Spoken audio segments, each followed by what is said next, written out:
Mega Pokemon are without a doubt some of the strongest Pokemon available to us in Pokemon Go. So today, because there's nothing else interesting happening in the game right now, let's take a look at the 10 best future Mega Pokemon that are coming to the game. Starting with number 1, Mega Mewtwo Y. Mega Mewtwo has two forms, there's an X and a Y, just like Mega Charizard, but Mega Mewtwo Y will be the strongest Pokemon in Pokemon Go, hands down. With the moveset Confusion and Psystrike, it'll not just be the top overall Psychic type attacker, it'll be the top attacker of any type in Pokemon Go. It will literally deal more damage per second than any other Pokemon in this game. The current best attacker in Pokemon Go is Shadow Mewtwo, but Mega Mewtwo is going to deal even more DPS, which remember stands for damage per second. It's one of the stats that we look at when we're comparing Pokemon and ranking which ones are the best attackers. Shadow Mewtwo with the same moveset deals 25.4 damage per second, while Mega Mewtwo Y is going to deal 26.35 DPS. That is a 3.7% increase, which isn't huge, but there is another stat that we also look at. It's called TDO, or total damage output, because some Pokemon just have really low defense. They might have high DPS and deal a lot of damage per second, but if they're only in the battle for 5 seconds, they're not actually going to deal that much damage overall. TDO, total damage output, is how much damage a Pokemon deals in total before it faints. So it's a more complete stat that takes into account attack and defense. And this is where we see the biggest difference between Shadow Mewtwo and Mega Mewtwo Y. Shadow Mewtwo's TDO is 662, while Mega Mewtwo's is almost 1,000. That is a 50% increase. A 50% increase in the total amount of damage that Mega Mewtwo Y will deal in battle compared to Shadow Mewtwo. The next Pokemon on our list today is Mewtwo again, Mega Mewtwo X. Mega Mewtwo X is only slightly weaker than Mega Mewtwo Y,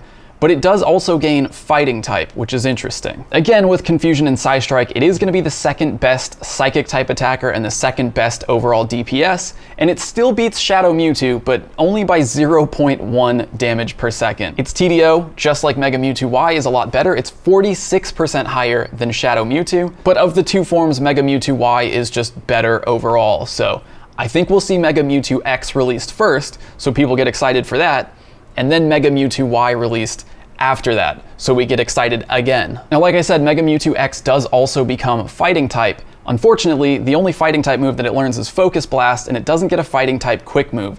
But I think with the release of Mega Mewtwo X, we might see it get an exclusive fast move, maybe counter, and if that happens, it could become the best Fighting type attacker as well. Now, speaking of fighting types, let's talk about Mega Lucario, which is, first of all, just one of the coolest looking Mega Pokemon. With Counter and Aura Sphere, it has the best overall fighting type DPS. The current best fighting type is Shadow Machamp with 19.6 DPS. Mega Lucario has 23.47 DPS, which is a 19% increase in damage output. It's just going to be way stronger than Shadow Machamp. And of course, because Shadow Pokemon take extra damage, Mega Lucario is going to have a huge increase in TDO over Shadow Machamp as well. Next up, we have another fighting type, but it's also a fire type, Mega Blaziken. With Fire Spin and Blast Burn, it is going to have the highest overall fire type DPS, but its best moveset overall in terms of general DPS is actually Counter and Blast Burn, which is only really good against Pokemon that are weak to both ground and fire, so steel types, ice types. But as far as fire type damage goes, compared to the current best Mega Charizard Y, which has 21.7 DPS, Mega Blaziken has a 4.3% increase to 22.7 DPS. But it actually has lower TDO than Mega Charizard Y. It has lower defensive stats than Mega Charizard Y. Mega Charizard Y actually has 16% higher total damage output compared to Mega Blaziken. So it's going to deal damage faster, but it's going to deal less damage overall. Next up is one of the most anticipated Mega Pokemon, Mega Rayquaza, which is probably not as good as you want it to be. With Dragon Tail and Outrage, it will be the highest overall Dragon type DPS. The current best is Shadow Salamence with 22.1 DPS. Mega Rayquaza has 22.6 for a 2.2% increase. So let's compare that to another future Mega Pokemon, Mega Garchomp, which will actually have the third highest Dragon type DPS behind Shadow Salamence.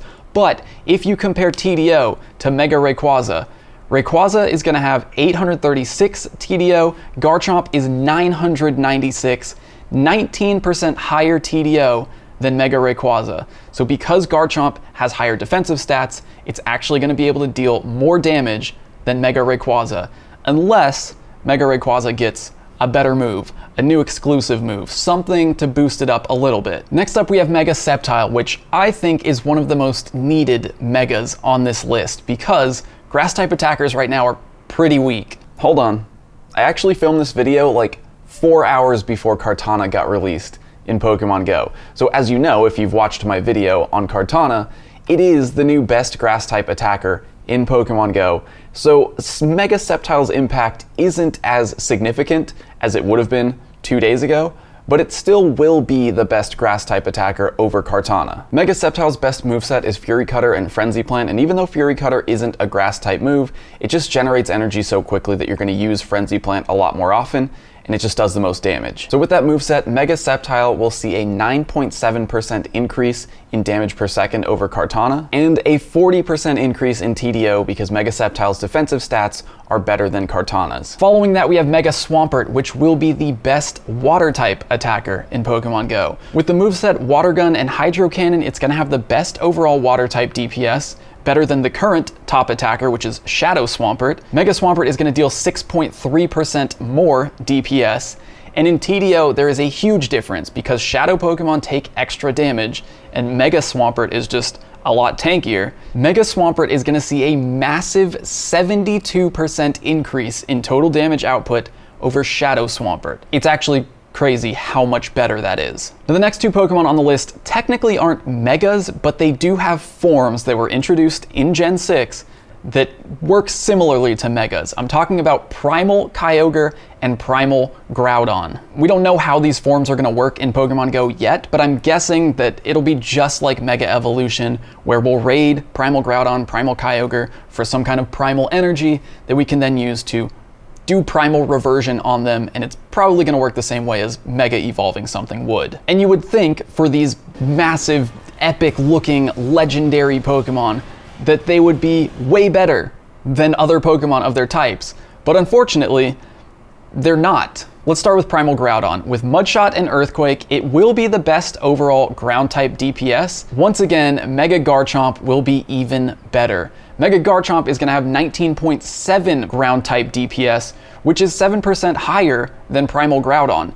and it's even going to have 21% higher TDO than Primal Groudon. So Mega Garchomp is going to be better than Primal Groudon. But there is one saving grace here, and that is the signature move Precipice Blades. It's Groudon's signature move. It hasn't been introduced to Pokemon Go yet, and I'm guessing that when Primal Groudon is released in Pokemon Go, it might finally get Precipice Blades. And if that move is strong enough, it could make Primal Groudon the best ground-type attacker. And Primal Kyogre is in a very similar position. With Waterfall and Surf, it will beat the current best water-type attacker, but it'll still be weaker than Mega Swampert. Mega Swampert will be slightly better than Primal Kyogre. Its DPS will be 1.7% higher, and its TDO will be 6.8% higher. Again, unless Primal Kyogre's signature move Origin Pulse gets added to the game, and it's as strong as it probably should be. Just like Precipice Blades, Origin Pulse is a signature move that hasn't been added to Pokemon Go yet, and if it's strong enough, it could potentially make Primal Kyogre the best water type overall. So hopefully when that move gets added to the game, it'll be strong enough to boost up Primal Kyogre, because these two primal legendaries should be the strongest Pokemon of their type. So there's 10 future Mega Pokemon to look forward to in Pokemon Go. If you want to learn more about the strongest Pokemon in the game, check out this video right here. Let me know down in the comments which Mega you're most excited for, and I'll see you in the next one.